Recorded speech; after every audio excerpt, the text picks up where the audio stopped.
Hello everyone, welcome to my YouTube channel APO and judiciary classes. Friends, आज का topic शुरू होने से पहले अगर आपको मेरा वीडियो अच्छा लगता हो तो मेरे वीडियो को लाइक करें, सब्सक्राइब करें और शेयर करें।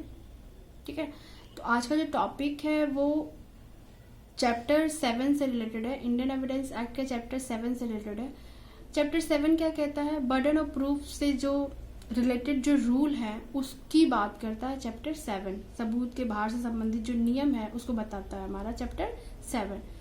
तो टोटल सेक्शन जो है 101 से लेकर 114 तक का सेक्शन है वो बर्डन ऑफ प्रूफ से रिलेटेड है, लेकिन इसका जो मेन सेक्शन है वो 101 से लेकर 106 तक का सेक्शन है जो कि बर्डन ऑफ प्रूफ से रिलेटेड है। बाकी जो 107 से लेकर 114 तक का जो सेक्शन है वो प्रिजम्पशन के रूल को बताता है जो कि बर्डन ऑफ प्रूफ पर ही उससे ही रिलेटेड है। ठीक है, तो बर्डन ऑफ प्रूफ को एज सच एविडेंस एक्ट में कहीं डिफाइन नहीं किया गया है, तो इसको डेफिनेशन को हम इस तरह से डिफाइन कर सकते हैं कि जब रेलिवेंट फैक्ट या फैक्ट एंड इशू से रिलेटेड जो फैक्ट्स होंगे उसको हम साक्ष्य देकर साबित करते हैं। ठीक है, और ये साक्ष्य देकर साबित करने की जो लायबिलिटी होती है, उत्तरदायित्व जो होता है, उसी को क्या कहेंगे? बर्डन ऑफ प्रूफ कहेंगे।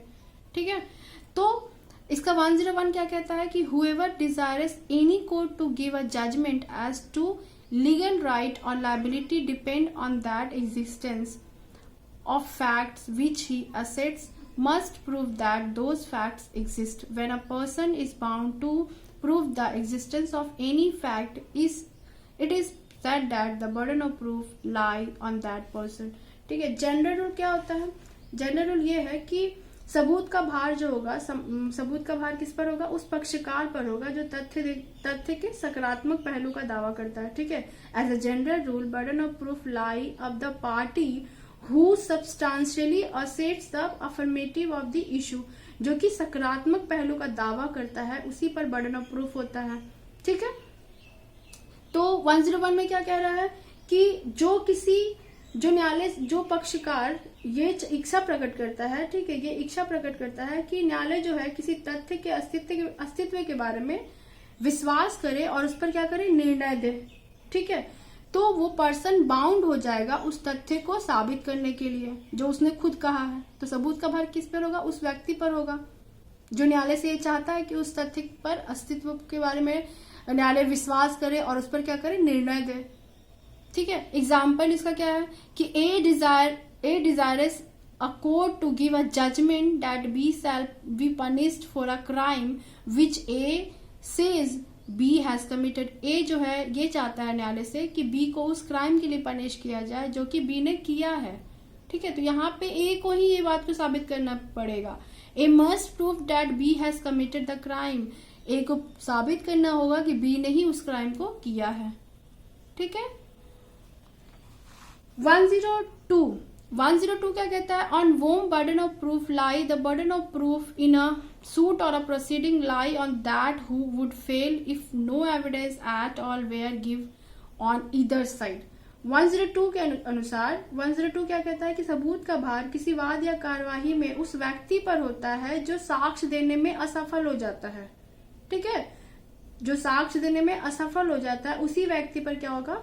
सबूत का भार भी होगा। इसका भी एक एग्जाम्पल है।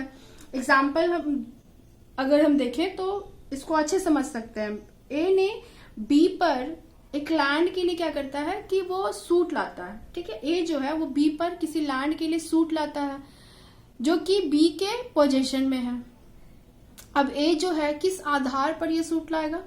तो उसका आधार ये होता है कि जो बी के पोजीशन में जो लैंड है उसको बी के फादर सी ने उसको क्या किया? ए को क्या किया? उसको वसीयत कर दिया था उस लैंड को।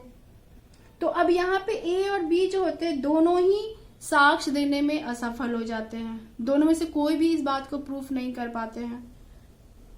तो अब क्या होगा? बी के पास वही राइट बना रहेगा, जो पोजीशन का जो राइट था वो बी के पास कंटिन्यू रहेगा। अब साबित किसको करना होगा? साबित यहाँ पे ए को करना होगा। ठीक है, तो इस 102 को ऑनर्स ऑफ प्रूफ कहते हैं। कॉन्स्टेंटली शिफ्ट होने वाला ये बर्डन ऑफ प्रूफ है। ठीक है, कोई भी पार्टी, किसी भी पार्टी पे ये बर्डन ऑफ प्रूफ हो सकता है। ठीक है। 103 क्या कहता है कि burden of proof as to particular fact, the burden of proof as to any particular fact lie on that person who wishes the court to believe in its existence unless it is provided by any law that the proof of that fact shall lie on any particular person। ठीक है। 103 कहता है कि किसी खास तथ्य का किसी खास तथ्य को साबित करने का जो भार होगा उस व्यक्ति पर होगा जो यह इच्छा करता है कि न्यायालय उस तथ्य के अस्तित्व पर क्या करे, विश्वास कर ले। लेकिन अगर कोई लॉ जो है इसके विपरीत अगर कोई प्रोविजन करता है तो सबूत का भार जो होगा उस लॉ के अकॉर्डिंग माना जाएगा, उस लॉ के अनुसार जो होगा वो निर्भर करेगा। ठीक है। अब एग्जाम्पल इसका क्या है, अब ए जो है बी को चोरी के लिए, थेफ्ट के लिए प्रोसिक्यूट करता है। ठीक है। अब और वो ये इच्छा भी रखता है कि न्यायालय ये विश्वास करे कि बी ने ही चोरी की है और वो चोरी का एडमिशन भी सी से किया है। ठीक है। एडमिशन किया है वो सी से। ठीक है। ये बी ए कहता है न्यायालय पे, तो न्यायालय के सामने ए को उस एडमिशन को साबित करना होगा। ठीक है। जो कि बी ने सी के सामने किया है अकॉर्डिंग टू ए, तो यहाँ पे ए को ही साबित करना होगा उसके एडमिशन को। लेकिन जो बी है वो प्लेस ऑफ अकरेंस पे अपनी अनुपस्थिति का रहने का बचाव करता है, डिफेंस करता है कि जहां पे घटना हुआ था वहां पे वो था ही नहीं, वो उसका डिफेंस लेता है। तो ये जो प्लेस ऑफ अकरेंस की बात की गई है, हमने प्ली ऑफ एलिबाई पढ़ा है सेक्शन 11 में कि अन्यंत्र जहां पे घटना होती है वहां पे मेरी अनुपस्थिति। ठीक है। तो उसका वो डिफेंस लेता है। तो उस अनुपस्थिति का जो तथ्य होता है उसको साबित कौन करेगा, साबित करने का भार किस पर होगा, ख पर ही होगा, बी पर ही होगा। ठीक है। क्योंकि ये एक पर्टिकुलर फैक्ट है जो कि बी ही जानता है, तो ये फैक्ट को कौन साबित करेगा, बी करेगा। और वो ये चाहता है कि न्यायालय उस पर विश्वास भी कर ले, तो उसको फैक्ट को साबित करने का जो भार होगा वो बी पर आ जाएगा। क्योंकि यहाँ लॉ, अब ये जो लॉ यहाँ पे लॉ प्रिवेल करेगा। ठीक है। लॉ प्रिवेल करेगा क्योंकि यहाँ पे लॉ की बात की गई कि जब वो डिफेंस ले लेता है प्ली ऑफ एलिबाई का, तो ये लॉ यहाँ पे लॉ का प्रोविजन यहाँ पे पहले प्रिवेल करेगा। ठीक है।